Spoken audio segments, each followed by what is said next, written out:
नमस्कार, प्रभात साक्षी news network और आप सभी का स्वागत है।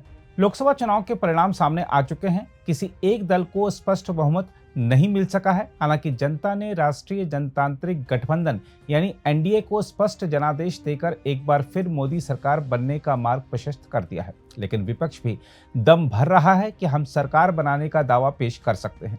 वैसे चूंकि बीजेपी 240 सीटों के साथ सबसे बड़ी पार्टी के रूप में उभरी है, तो राष्ट्रपति उसे ही पहले सरकार बनाने के लिए आमंत्रित करेंगी।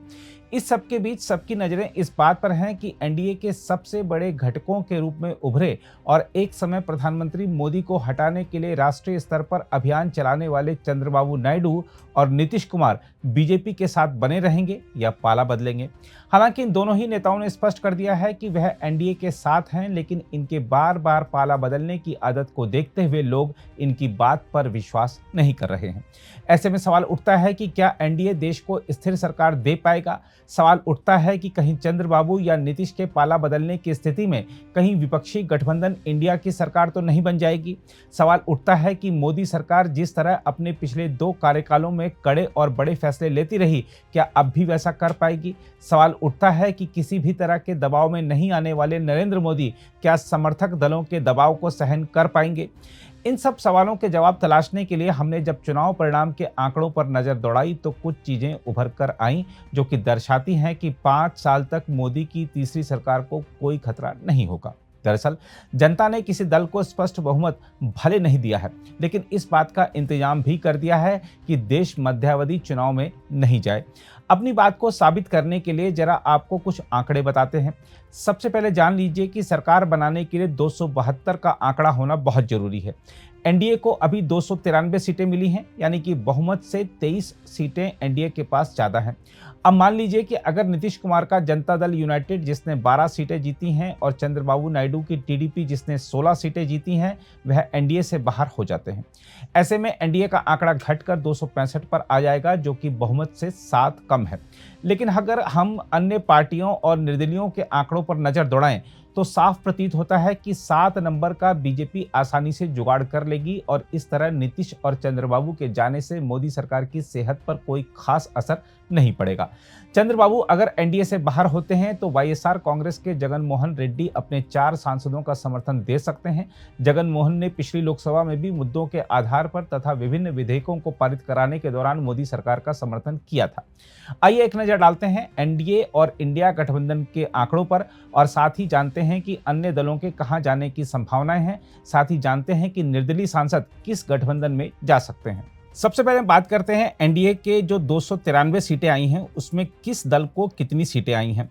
अगर हम बात करें बीजेपी की, तो बीजेपी के पास 240 सीटें हैं, जनता दल यूनाइटेड के पास 12, टीडीपी के पास 16, शिवसेना के पास 7, लोक जनशक्ति पार्टी के पास 5, जनसेना पार्टी के पास 2, असम गण परिषद के पास 1, जनता दल सेक्युलर के पास 2, राष्ट्रीय लोकदल के पास 2, हिंदुस्तान अवामी मोर्चा के पास 1, नेशनलिस्ट कांग्रेस पार्टी के पास 1, सिक्किम क्रांतिकारी मोर्चा के पास 1, अपना दल सोनेलाल के पास 1, एजेएसयू पार्टी के पास 1, यूनाइटेड पीपल्स पार्टी लिबरल के पास 1। इस तरह एनडीए का आंकड़ा जो कुल है वो 293 बैठता है। वहीं अगर विपक्षी गठबंधन इंडिया की बात कर लें, तो आपको बता दें कि इसमें कांग्रेस ने 99 सीटें जीती हैं, समाजवादी पार्टी ने 37 सीटें जीती हैं, टीएमसी के पास 29, डीएमके के पास 22, शिवसेना यूबीटी के पास 9, एनसीपी शरद पवार के पास 8, आरजेडी के पास 4, सीपीएम के पास 4 और आईयूएमएल के पास 3, आम आदमी पार्टी के पास 3, झारखंड मुक्ति मोर्चा के पास 3, सीपीआई एमएल के पास 2 और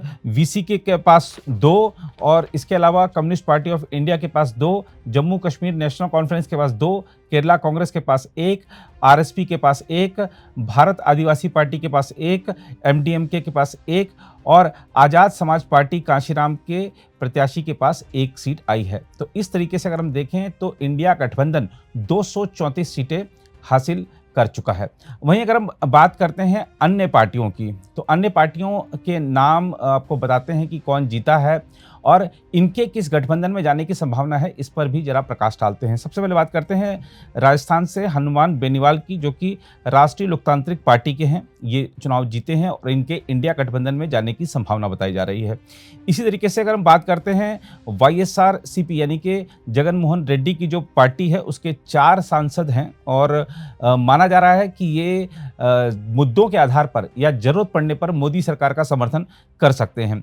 इसी प्रकार अगर हम बात करें voice of the people party, उसके एक सांसद जीते हैं, मेघालय की पार्टी है ये, और इसके इंडिया गठबंधन में जाने की संभावना है।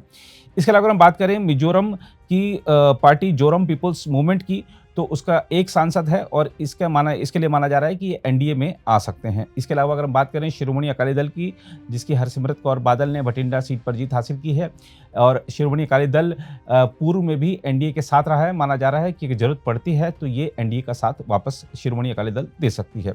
इसके अलावा अगर हम बात करें एएमआईएम की, तो ओवैसी अपना चुनाव जीत गए हैं हैदराबाद से।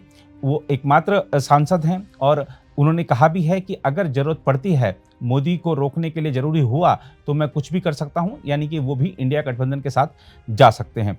तो इस तरह से अगर हम देखें तो अदर्स पार्टी की बात करते हैं, जब अन्य दलों की बात करते हैं तो 9 सांसद हैं, तो 9 पार्टियां हैं, माफ कीजिएगा 9 पार्टियां हैं, और इन 9 पार्टियों में से देखना होगा कि कौन किसके साथ जाता है। लेकिन ये अगर सारे के सारे भी चले जाएं तो भी एनडीए का कुछ बिगाड़ नहीं पा रहे हैं, फिलहाल इसी तरह की स्थिति उभरती दिख रही है। इसी प्रकार अगर हम बात करते हैं जो इंडिपेंडेंट्स की, जो निर्दलीय चुनाव जीत कर आए हैं, ऐसे 7 लोग हैं। अब इन 7 लोगों में आप जरा समझिए कि कौन कहाँ जा सकता है। सबसे पहले बात करेंगे पप्पू यादव की, जो कि पूर्णिया बिहार से चुनाव जीते हैं, ये इंडिया गठबंधन का समर्थन कर सकते हैं। वहीं बात करें विशाल प्रकाश बापू पाटिल की, जो कि महाराष्ट्र के सांगली से चुनाव जीते हैं, इन्होंने ऐलान कर दिया है कि वो एनडीए के साथ जा रहे हैं। पंजाब के खडूर साहिब से अमृतपाल सिंह के बारे में अभी कुछ तय नहीं है कि वो कहाँ जाएंगे। इसी प्रकार से फरीदकोट पंजाब से सरबजीत सिंह खालसा के भी अभी कोई संभावना नहीं है कि वो किस गठबंधन का साथ लेते हैं या तटस्थ रहते हैं। इसके अलावा अगर बात करें दमन और दीव की, उमेश भाई बापू भाई पटेल की, तो वो एनडीए का समर्थन कर सकते हैं। इस तरह की बातें सामने आ रही हैं। वहीं जम्मू कश्मीर के बारामूला से जीते अब्दुल राशिद शेख के बारे में माना जा रहा है कि वो इंडिया गठबंधन का समर्थन कर सकते हैं। लद्दाख से जीते मोहम्मद हनीफा के बारे में भी माना जा रहा है कि वो इंडिया गठबंधन का समर्थन कर सकते हैं। तो इंडिपेंडेंट 7 हैं। जो अन्य पार्टियां हैं, जो उनके जो लोग जीत कर आए हैं, वो 9 हैं, और इंडिया गठबंधन के 234, और अगर हम बात करते हैं एनडीए की, तो उसके पास 293 का आंकड़ा है। एक चीज़ स्पष्ट है, हमने आपको बताया आंकड़ों के जरिए कि एनडीए के पास सरप्लस वोट 23 हैं। अगर चंद्रबाबू साथ छोड़ जाते हैं, अगर नीतीश साथ छोड़ जाते हैं, तो 7 सांसद कम पड़ेंगे बहुमत से दूर। तो बहुमत का जो आंकड़ा है 7 सांसदों का, वो बीजेपी आसानी से जुगाड़ कर सकती है। और बीजेपी ने कई मौक़ों पर ऐसा साबित किया भी है राज्यों में, हालांकि खास तौर पर, कि बहुमत उसके लिए हासिल कर पाना कोई दूर की कौड़ी नहीं है। देखना होगा कि अगर ऐसी क्या नौबत आती है केंद्र में। लेकिन एक चीज़ स्पष्ट है कि मोदी सरकार बनने जा रही है और मोदी जी के तीसरे कार्यकाल को कोई बड़ा खतरा नहीं है। अगर आप भी लेना चाहते हैं देश दुनिया की तमाम जानकारी, तो आज ही सब्सक्राइब करें हमारे चैनल को। साथ ही नीचे दिए बेल आइकन को जरूर दबाएं ताकि हर अपडेट आप तक पहुंच सके।